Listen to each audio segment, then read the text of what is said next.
Parmi les plus grands clubs du monde, il y a un club qui se détache tout en haut. Parmi les meilleurs clubs, parmi les clubs modèles en termes de gestion, en termes d'accomplissement, en termes de réussite, il y a toujours un club qui se situe au sommet. À chaque fois qu'un club européen connaît le succès, que ce soit en Ligue des Champions ou en Ligue domestique, il va toujours se comparer à un et un seul club. Ce club, c'est le Real Madrid. Mais pourquoi le Real réussit toujours? Pourquoi, depuis sa création, le Real Madrid est toujours au sommet? Pourquoi un seul club a pratiquement 3 fois plus de Ligue des Champions que n'importe quel autre club européen? Dans cette vidéo, on va décortiquer les 4 raisons pour lesquelles le Real Madrid reste et demeure le plus grand club européen de l'histoire. La première raison qui fait le succès du Real, c'est la culture du club. Ne l'oubliez pas, le Real est un club détenu à 100% par les socios. Ce qui veut dire que ce sont les supporters qui détiennent le club. Contrairement à un club par exemple comme Manchester City ou alors le PSG, où une seule personne peut décider à tout moment de tout chambouler, où le président peut prendre des décisions drastiques sans forcément tenir compte de l'aspect sportif du club, ou pour des besoins de finances, dans le but de renflouer les caisses, le président peut décider d'investir dans tel joueur et non pas dans tel autre. Au Real Madrid, le président est obligé de tenir compte de l'avis et surtout de l'envie des supporters, des sociaux. Le président ne peut pas décider à toute tête de faire quelque chose qui n'est pas forcément dans le but de servir la cause du club. C'est l'une des raisons pour lesquelles le Real reste un club modèle. La culture du club impose aux joueurs qui viennent au Real le respect. Peu importe ton talent, peu importe ton accomplissement, ta carrure, ton aura, quand tu arrives au Real, tu deviens humble. Quand tu arrives au Real, tu sais que tu ne peux pas être au-dessus du Real. Si tu as 6 Ligues des Champions avant le Real, quand tu arrives au Real, tu découvres un musée avec 14 Ligues des Champions. Tu sais que peu importe ton histoire, l'histoire de ce club est toujours au-dessus de toi. Si dans toute ta carrière, tu as toujours remporté le championnat, tu as peut-être 11, 10, 13 championnats dans ton palmarès. Quand tu arrives au Real Madrid, tu découvres un musée avec 36 La Liga.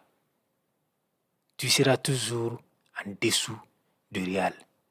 Quand tu arrives au Real, peu importe ton talent, tu dois prouver au Real que tu as du talent. Tu dois prouver devant les supporters. Tu dois montrer au Santiago Bernabéu que tu as du respect pour l'investissement qui a été fait et surtout pour les supporters du club.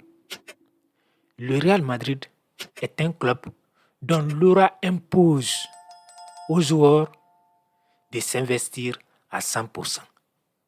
Aucun joueur n'est au-dessus du Real. Peu importe ton pouvoir de marketing, quand tu arrives au Real, tu vas céder une partie de tes droits d'image. Ça, c'est la toute première raison pour laquelle le Real reste et demeure le plus grand club européen, voire même du monde. La deuxième raison, ce sont les talents qui ont fait l'histoire de ce club depuis le départ. Les talents et la gestion des talents.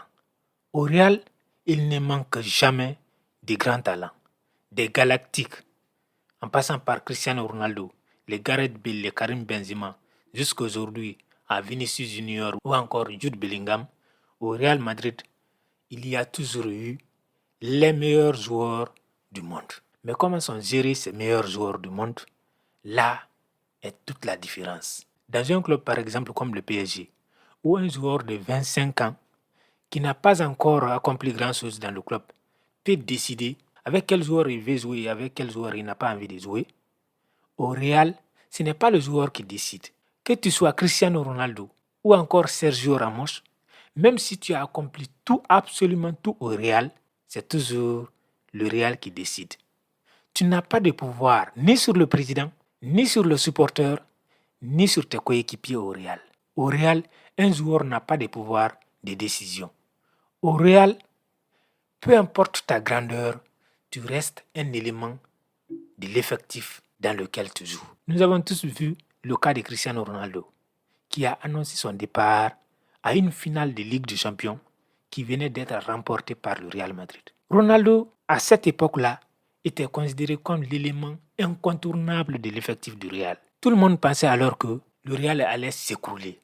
Tout le monde pensait que c'était la fin d'une ère. Mais quand Ronaldo a quitté, l'époque Benzema a commencé. Lorsque Benzema a décidé de quitter le Real, tout le monde pensait que le Real allait s'écrouler. Quand Benzema a quitté, Bellingham mais aussi Vinicius Junior ont pris le flambeau. Et demain, quand il n'y aura pas Bellingham au Real, Vinicius ou encore Toni Kroos, le Real va trouver toujours quelqu'un d'autre pour les remplacer. C'est ce qui fait l'unicité du Real. C'est ce qui fait la force du Real. Au Real Madrid, un joueur est important. Il est valorisé. Mais un joueur n'est jamais au-dessus du club. Aucun joueur n'est plus grand que le Real Madrid. La troisième et dernière raison pour laquelle le Real reste et demeure le plus grand club du monde, c'est sa légende et son passé. Quand un joueur vient au Real, la première chose qu'il y a dans sa tête, c'est « je dois remporter la Ligue des Champions ». Peu importe le nombre de trophées que tu remportes au Real, si tu ne gagnes pas la Ligue des Champions, ta carrière est considérée comme un échec. C'est le seul club en Europe où les joueurs peuvent se permettre d'avoir ce genre de rêve. Venir à sa présentation et dire que je dois remporter la Ligue des Champions. Parce que tu sais que avec le Real Madrid, remporter la Ligue des Champions est tout sauf impossible. Les joueurs avant toi ont remporté 4 Ligues des Champions, 5 Ligues des Champions, 6 Ligues des Champions. Donc, remporter la Ligue des Champions au Real, pour un joueur du Real, c'est quelque chose de pratiquement banal. C'est la légende qui fait ça. Peu importe le niveau d'une équipe en Europe, quand tu affrontes le Real, tu sais que tu peux perdre. Même si le Real fait jouer son équipe B contre la meilleure équipe d'Europe, il y a toujours une chance pour le Real de gagner. C'est la seule équipe en Europe qui peut battre n'importe quelle équipe favorite en Europe. Tant que tu n'as pas battu le Real, tant que le Real n'est pas sorti de la Ligue des Champions, même le champion en titre sait qu'il n'est pas favori pour remporter la Ligue des Champions. La légende du Real fait du Real un club unique. Que ce soit un être humain ou alors une institution, les succès accumulés dans le passé influencent toujours les succès du présent, mais aussi du futur. Lorsque vous avez connu beaucoup de réussites dans votre vie, vous restez dans un état émotionnel de positivité à tout moment.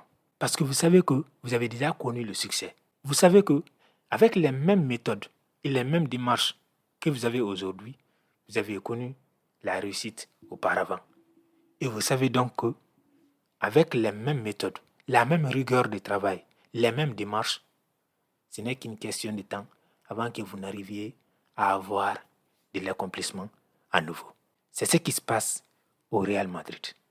On sait que on peut gagner n'importe qui. On sait que on peut gagner n'importe quand et on sait que on peut gagner n'importe où. Au Santiago Bernabéu ou à l'Allianz Arena, le Real Madrid peut battre n'importe qui et n'importe quand. La quatrième et dernière raison pour laquelle le Real reste et demeure le plus grand club du monde, ce sont les entraîneurs.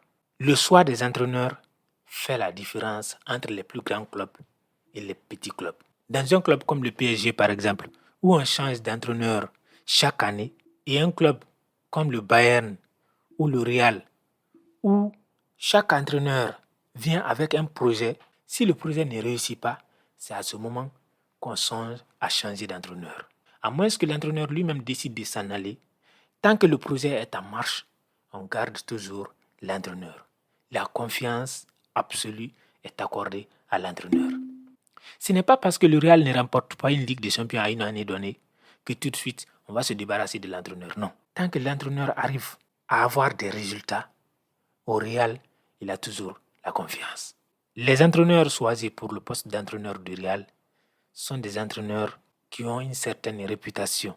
sont des entraîneurs qui ont une certaine caractéristique, la capacité de gérer l'émotion, la capacité de gérer la pression et surtout le leadership qu'il faut pour gérer les stars. Parce que quand tu es entraîneur du Real, tu es amené à gérer les égos.